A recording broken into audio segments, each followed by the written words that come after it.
Okay, so not that long ago, my tank used to look like this. Now, in fairness, there is a little bit of hair algae, or probably what most people consider a lot of hair algae in this tank at the moment, but I feel like it was under control. I had fairly healthy macroalgae, mostly Caulerpa taxifolia.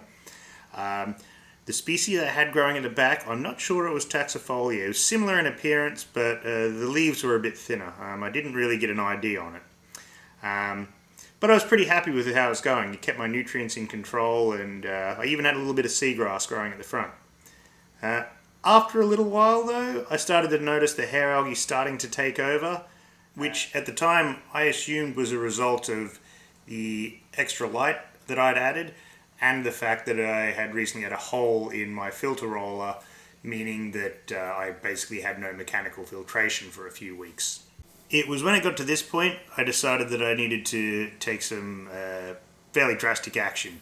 So I tried a multifaceted approach. I first tuned down the lights quite significantly. I halved the power of both of the lights that I had on the tank. I added some Chaeto and a different type of macroalgae that I was assured grows just as fast as Chaeto into the refugium. And I added some bacteria that was supposed to help break down and process phosphate and nitrates.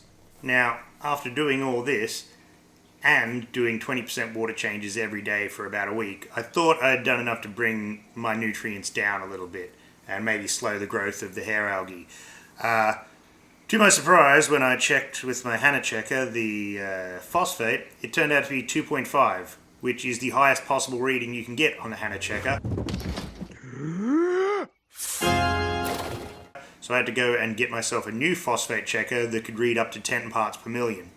I ended up being in about 5 parts per million phosphate, which the recommended maximum for a macroalgae tank is 0.5.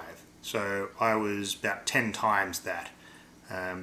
The recommended phosphate for a coral tank is 0.05, which means I'm sitting about 100 times the phosphate for a coral tank. So thank God I don't keep coral, right? So at this point I got serious.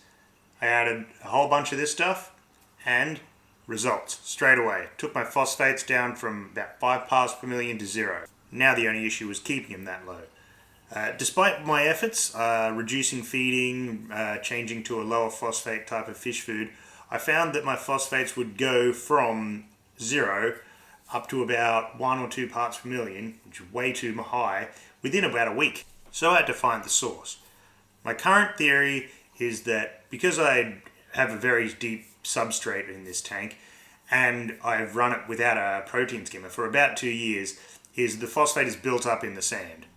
And now that I have larger fish and a couple of burrowing critters that like to really stir up the sand, they're releasing all the phosphates that have built up over time into the water, and I'm having to cycle them out. So how do I get them out? Well, you simply add a protein skimmer. After years of avoiding it, I finally bit the bullet and I brought one. And I love it.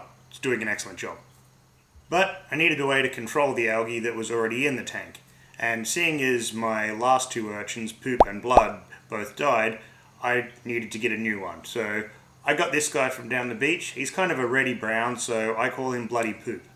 And he's doing a great job cleaning up whatever algae is left in the tank. So this is the tank now. It may look a little bare, but at least it's not covered in hair algae. I do have a couple of strands of seagrass. I have a few new varieties of macroalgae in there that are all doing well. And even my sand anemones, which had hidden below the sand for quite a long time, have popped their heads back up, probably due to improved water conditions, so that's a bonus. In summary, if you're having a hair algae problem, first I would look at your lighting. Lower the lighting, that'll do a lot of your work for you. I would then also have a protein skimmer. After having one for just a couple of weeks now, I wouldn't run another tank without one. They are brilliant. Always have an urchin on hand. I may have to move this urchin on because he may very well start eating all of the macroalgae that I do want to grow, but at the time being he's doing a brilliant job cleaning up all the hair algae. With all that said, that might be the end of this video. If you've liked it, give me a like and subscribe. and stay tuned for more. Thank you.